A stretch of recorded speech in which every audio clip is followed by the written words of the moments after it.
1907년에 평양에서 있었던 그 교회 중심되던 교회가 장대현 교회라는 교회가 있습니다.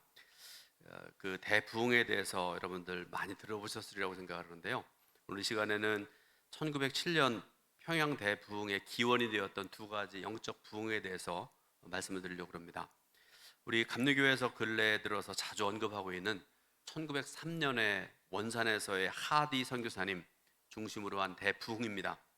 그런데 여러분, 이 원산 대부흥의 기원은 하디 목사님으로부터 시작된 것이 아니라요, 여 선교사님들의 기도 모임에서 비롯되었다고 합니다. 그러니까 여 선교사님들이 모여서 기도하고 또 성경 공부하고 그러는데 아마 좀 어려웠던 것 같아요. 그 메리 화이트라는, 그다음에 엘리치 맥컬리라는 두 선교사님 중심으로 기도회를 하고 성경 공부를 했는데 좀 뭐라 그래, 이끌어 나가기가 좀 쉽지 않아서 미국 남감리교회에서 파송한 하디 선교사님에게 이 모임을 이끌어 달라고 부탁을 하게 됐습니다. 그런데 이 기도회와 이 성경 공부를 하게 된 원인이 있습니다. 당시 그 한국에 파송되었던 선교사님들이 한국 선교에 대해서 깊은 절망을 하고 있는 그런 상황이었습니다. 왜 그런가 하면 나름대로 열심히 선교를 했는데, 여러분 지금도 그러라고 생각하는데요, 많은 선교사님들이 선교지에 가서 열심히 복음 전하고 선교하고 그러는데, 당시에 보게 되면 성도들 숫자는 그렇게 늘지 않고 심지어는 많지 않은 성도들 가운데에도 두 가지 이유 때문에 많은 성도들이 옛날로 돌아가고 교회에서 또 제명당하는 일이 있었다고 그러는데요.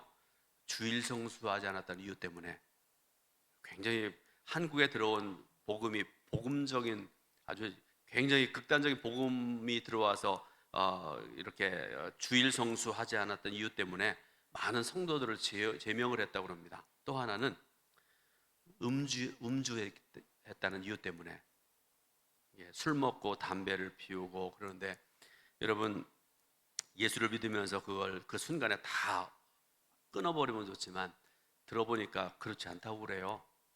굉장히 어렵다고 그럽니다. 그래서 이 이유 때문에 많은 성도들을 제명을 해야 되는 그런 일이 많았다고 그럽니다. 그래서 선교사님들은 이렇게 평가를 했다고 그럽니다. 성도들을 봐도 영적으로 이해하고 삶에 큰 변화가 없고 교회가 성장하지 못했다라는 깊은 자책감에 빠져 있었던 그런 상황입니다.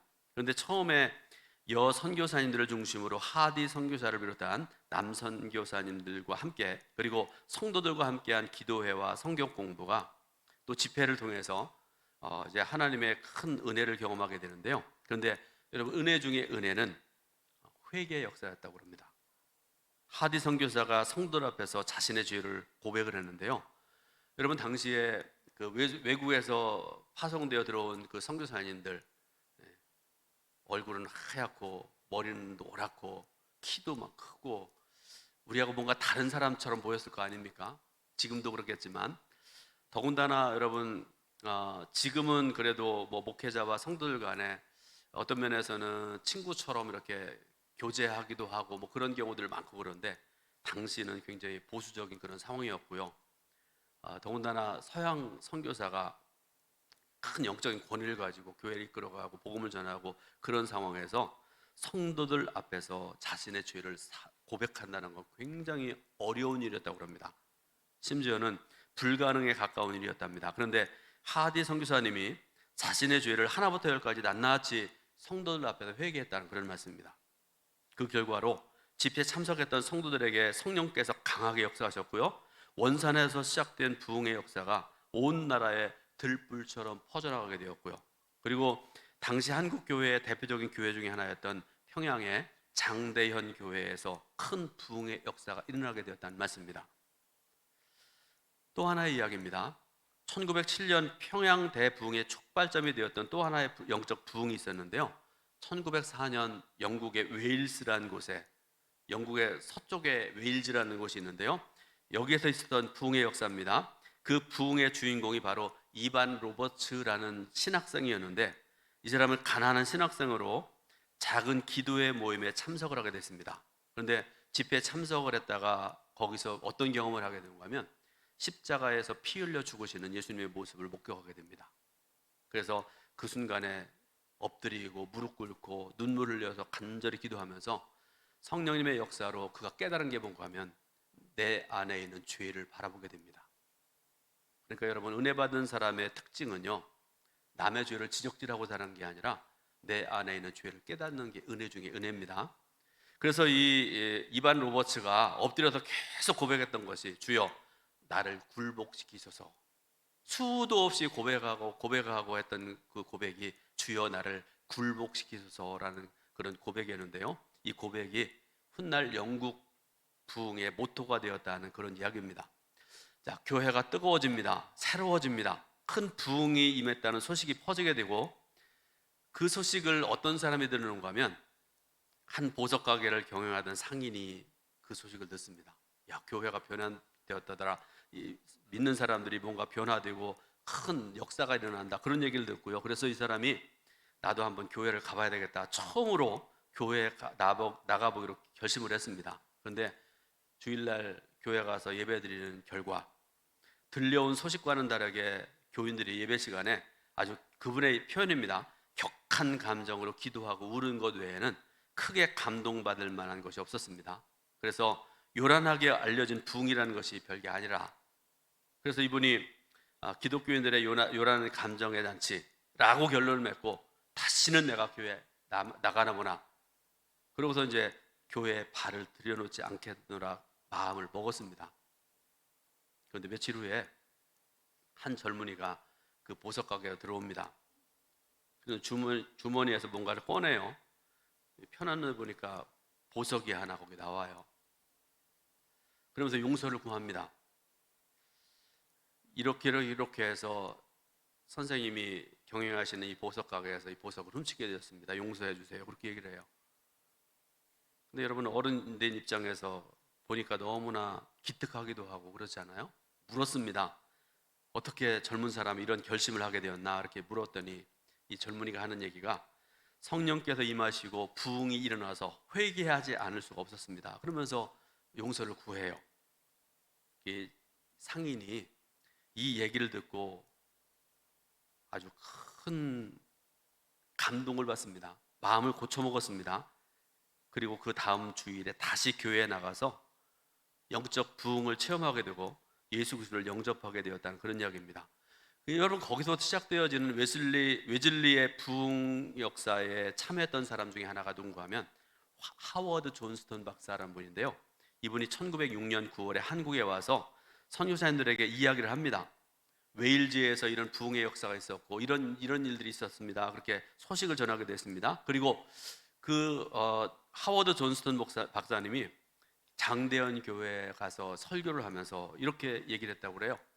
여러분 중에 이같이 부흥의 도구로 쓰임받기 원하는 사람이 있으면 손을 들으십시오, 그랬습니다. 그랬더니 그 중에서 손을 번쩍 들은 사람이 하나 있었는데, 그 사람이 바로 누군가 하면 길선주 장로님입니다.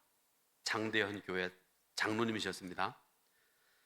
1907년 평양 부흥 당시에도 유사한 사건들이 속출했다고 그러는데요, 가장 먼저 장대현 교회 장로님이었던 길선주 장로님이 집회가 끝날 즈음에 예를 들어 일주일을 예정을 해서 부흥회를 하는데요, 너무 뜨겁고 막 은혜 충만하니까 일주일이 넘어서 2주가 지나고 3주가 지나고 뭐 그랬다고 그래요. 어쨌든 마지막 날 이 길선주 장로님이 성도 앞에 나갑니다. 그러고 난 다음에 이런 고백을 합니다. 저는 장로된 자로서 친구가 유언하며 맡긴 200원 중에 100원을 가로챘습니다. 이렇게 고백을 합니다. 여러분, 지금 100원은 돈도 아니라고 생각하는데 당시에는 굉장히 큰 돈이지 않습니까? 여러분 보세요. 장로님이 당시에 장대현 교회 성도가 1,500명이 넘는 그런 많은 성도들이 모였다고 그러는데요, 그 앞에서 성도들 앞에서 공개적인 회개를 했습니다. 여러분, 이거는요, 성령님의 강력한 다스림이 없으면 있을 수 없는 일입니다. 그런데 놀라운 일은 길선주 장로님 뿐이 아니었다는 말씀입니다. 이런 회개의 고백이 있은 후에 성도들마다 다 자기의 죄를 고백을 합니다. 어떤 사람은 저는 남의 돈을 떼어먹었습니다. 얼마를 떼어먹었는데 저는 회개합니다. 다시 갚겠습니다. 또 어떤 사람은 제가 사기쳤습니다. 사기친 거 용서해 주십시오. 그러면서 찾아가서 용서를 구합니다. 또 어떤 사람은 제가 간음했습니다. 용서받지 못할 죄를 지었습니다. 그러면서 또 용서를 구합니다. 어떤 쌀개의 주인은요, 뒷박을 속여서 그동안 제가 판 것을 용서해 주십시오. 그러면서 그 가게 앞에다 붙여놨다고 그래요. 제가 그동안 뒷박을 속였는데 그런 일들이 옛날에 많았다고 그래요. 밑에까지 있어야 되는데 이렇게 높여가지고 거기서 속이고 그런 일이 많았다고 그러는데, 그동안 저한테 쌀을 산 사람, 예를 들어서 2마를 산 사람 제가 얼마 보상해야 되겠습니다. 1가마 산 사람 이렇게 보상하겠습니다. 써붙여놓고 다 회개하고 돌려줬다는 얘기가 있고요. 또 어떤 술집에는요, 오늘부로 술집 폐업합니다. 그러면서 하는 얘기가 주인이 은혜 받고 회개했음 이렇게 써붙이기도 했답니다. 출애굽기 20장 15절에 기록된 10계명의 제8계명은 너무 간단한 말씀이죠. 도둑질하지 말라는 강력한 명령이십니다. 아주 간단하죠. 그러나 도둑질 하던 사람이 도둑질을 중단했다고 해서 이 말씀을 온전히 순종했다고 볼 수는 없습니다. 왜 그런가 하면요, 사람이라는 것이 다 그런 건 아니지만요, 도둑질 했다가 중단했는데 내가 하지 말아야 되겠다 생각을 했는데 어느 순간에 다시 도둑질할지 모릅니다. 많은 경우들이 그렇지 않습니까? 그러나 오늘 본문 말씀의 또 다른 본문 에베소서 4장 28절은 어떤 의미에서 제8계명의 온전한 적용을 가르치는 그런 말씀인데요. 자, 여러분 아까 읽었던 말씀인데요. 에베소서 4장 28절 말씀을 합독을 합니다. 도둑질하는 자는 다시 도둑질하지 말고 돌이켜 가난한 자에게 구제할 수 있도록 자기 손으로 수고하여 선한 일을 하라. 아멘. 여기서 바울 사도는 도둑질하던 사람에게 더 이상 도둑질하지 말고 이웃에게 구제하고 선한 일을 하라고 가르치고 있습니다. 그런데 여러분, 굉장히 중요한 것을 말씀을 하시는 것인데요, 도둑질은 여러분 남의 것을 빼앗는 일이잖아요. 남의 것을 훼손하는 일 아니겠습니까? 그런데 그런 사람을 가리켜서 구제하라, 선한 일을 하라 이렇게 말씀을 하고 계세요. 그런데 여러분, 구제하는 일은 또 선한 일은 뭘 가지고 해요? 내 것 가지고 하잖아요. 그죠? 어떤 사람은 어떤 경우에 보게 되면 지도자들 보게 되면 목사나 장로님들 중에 일부가 그런 사람이 있을지도 모르는데 교회 거 가지고 와서 자기 상생내는 사람들이 있더라고요. 보니까 그러지 말아야 된다는 말씀입니다. 구제와 선한 일은 내 것을 가지고 하는 일입니다. 그런데 여러분, 이것은 작은 일 같지만 엄청난 태도의 변화가 필요한 것인데요, 진정한 영적 부흥을 경험하고 회개한 사람들의 인상에서 이런 변화가 일어나게 된다는 그런 말씀입니다. 그러면 어떻게 해야 이 계명을 지켜서 나눔의 가치를 존중하는 인생을 살아갈 수 있을까? 오늘 몇 가지 예를 들어서 여러분들에게 말씀을 드립니다. 첫 번째로 여러분 이거 잘 들어보시기 바랍니다. 그리스도인들은요, 노동의 가치를 알아야 됩니다. 다른 말씀으로 말씀드리면 일하는 것의 가치를 알아야 된다는 말씀입니다. 제가 그 말씀 준비하다가 책에서 보니까 이런 말씀이 나와요. 불로소득은 도둑놈 심보다. 아세요? 불로소득은 도둑놈 심보다. 그런 말을 제가 읽었습니다. 근데 여러분, 우리 인생에 있어서 도둑질의 유혹을 극복하려면 노동의 가치를 존중할 줄 아는 그런 인식의 태도가 필요하다라는 그런 말씀입니다. 본래 이 계명에서 도둑질이라는 말의 히브리 단어가 가나브란 말이에요. 이 말의 뜻이요, 몰래 가져가다, 속이다 그런 뜻을 가지고 있는 말입니다. 그러니까 다시 말해서 바르지 못한 방법으로 이익을 얻으려고 하는 일체 행위가 바로 도둑질이라는 말입니다. 우리나라에서는 옛날부터 이런 사람들을 가리켜서 하는 말이 있어요. 불한당.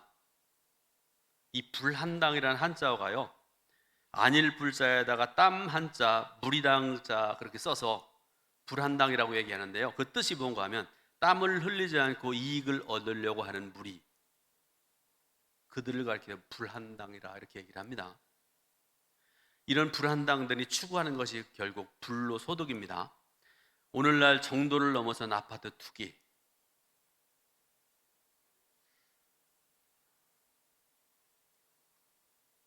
저기 아파트 3채, 4채 가지고 있는 분들 좋은 말 할 때 빨리 팔으시기 바랍니다.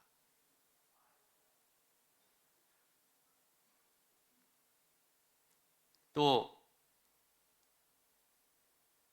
도박 심리, 뭔가를 내가 해서 막 10배, 100배를 얻으려고 하는 거, 여러분 이러지 말아요. 그렇게 하지 말으셔야 됩니다. 제 친한 목사님들 중에 복권을 가끔씩 사는 분들이 있어요. 저보고도 사래요. 저는 안 된다고 생각을 하고요. 한 번도 사본 적이 없습니다. 불로소득을 원하는 거는 안 된다고 생각을 합니다. 저는 이 모든 것이 도둑 심보라고 생각을 합니다. 그리고 이런 행위로 진정한 행복을 누리는 사람은 아무도 없습니다. 미국에서 어떤 일이 있었는가 하면요, 거액의 복권 당첨자들의 당첨 이후의 인생을 추적해서 연구한 사람도 있다고 그러는데요, 결론이 나왔는데 뭐라고 결론이 나왔는가 하면 그것으로 인해서 행복해진 사람을 단 한 사람도 없다. 이게 결론입니다. 그러므로 사랑하는 성도 여러분, 요행을 바라지 말길 바라고요, 땀 흘려 일하기 바라고요, 노동의 정당한 대가를 누리는 삶을 살아가시기를 주님의 이름으로 부탁을 드립니다. 에베소서 4장 28절 중에 자기 손으로 수고하여 선한 일을 하라 이렇게 말씀을 하시죠. 그리고 제가 아주 좋아하는 시편 128편 중에 1절 2절 말씀 보게 되면 하나님을 경외하는 사람들이 추구해야 될 행복한 인생의 정체를 증거하는데, 시편 128편 1절 2절 말씀을 같이 봉독해 올립니다. 여호와를 경외하며 그의 길을 걷는 자마다 복이 있도다. 내가 내 손이 수고한 대로 먹을 것이라. 내가 복되고 형통하리로다. 아멘. 여러분, 종교개혁에 대해서 많이 말씀 들으셨죠? 해마다 5월 달쯤 되면 교회마다 종교개혁에 대해서 말씀을 전합니다. 그런데 종교개혁의 가장 중요한 업적 중에 하나는 종교개혁자들이 직업의 귀천 사상을 무너뜨렸다는 데 있습니다. 지금도 하얀 와이셔츠 입고 좋은 양복 입고 좋은 차 타고 출퇴근하고 뭐 무더운 여름에 사무실에서 이러고 있는 사람들이 귀한 사람들이고, 밖에서 그냥 땀 흘리면서 파는 사람들은 별거 아니고, 그런 생각들을 많이 가지고 있지 않습니까?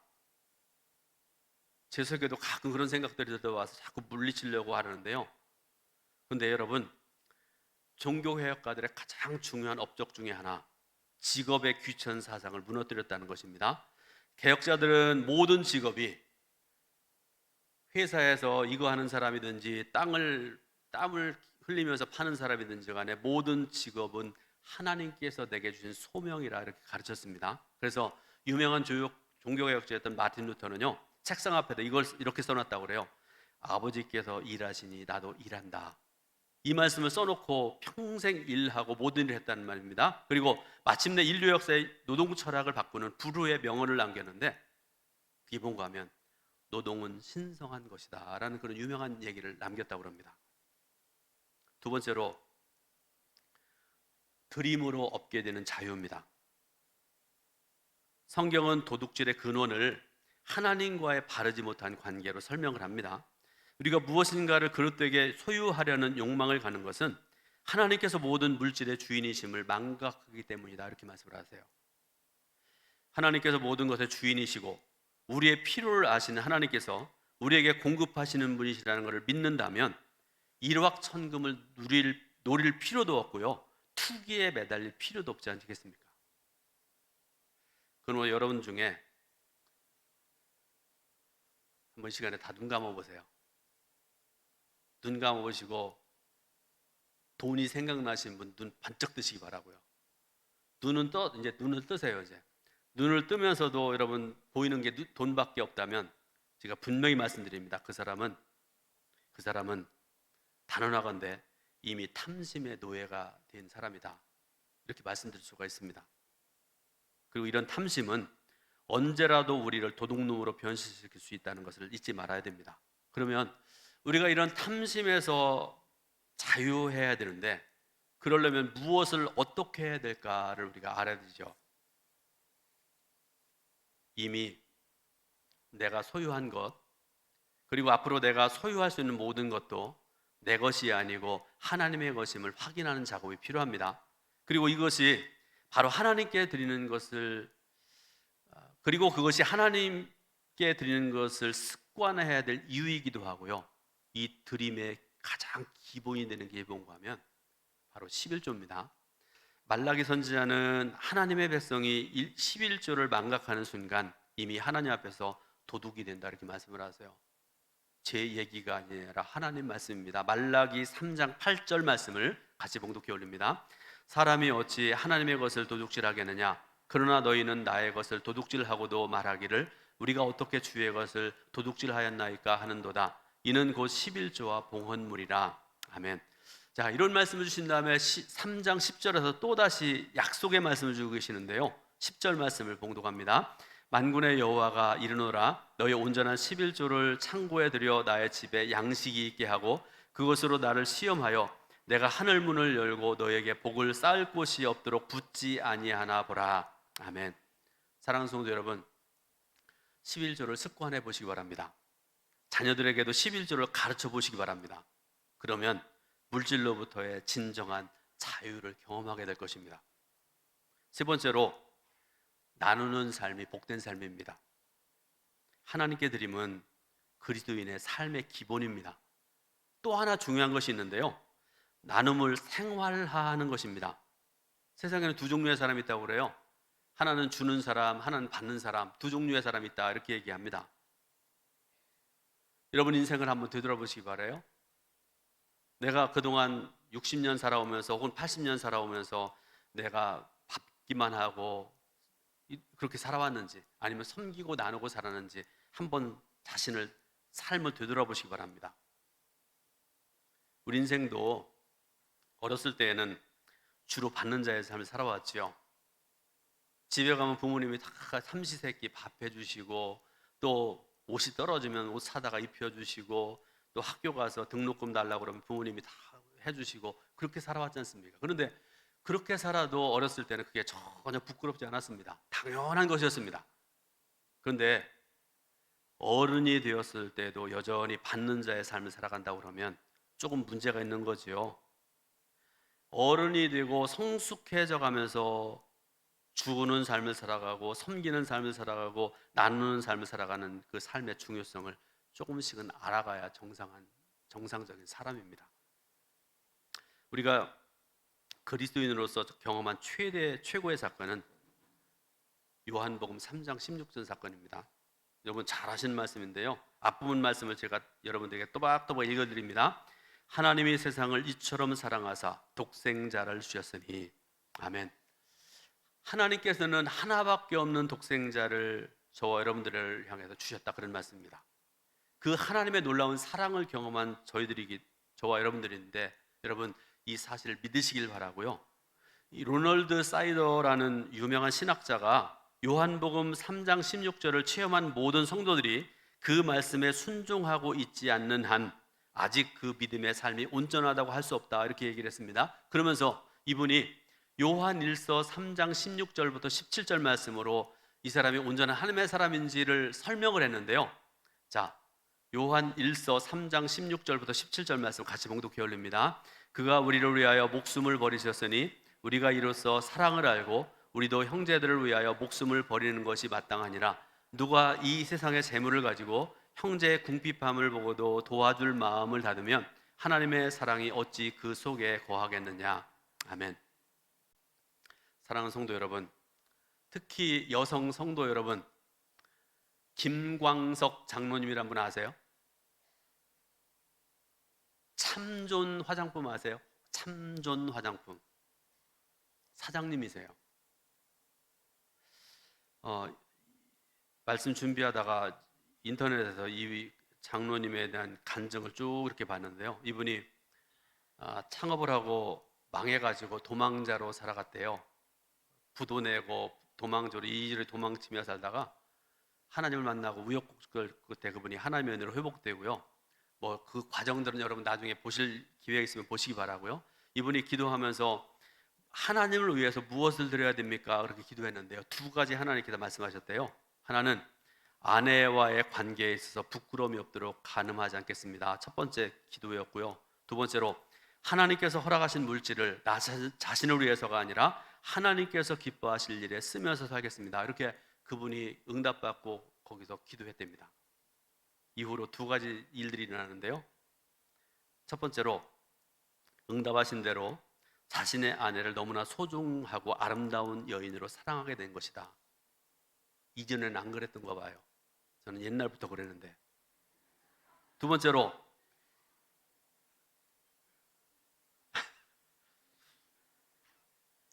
죄송합니다.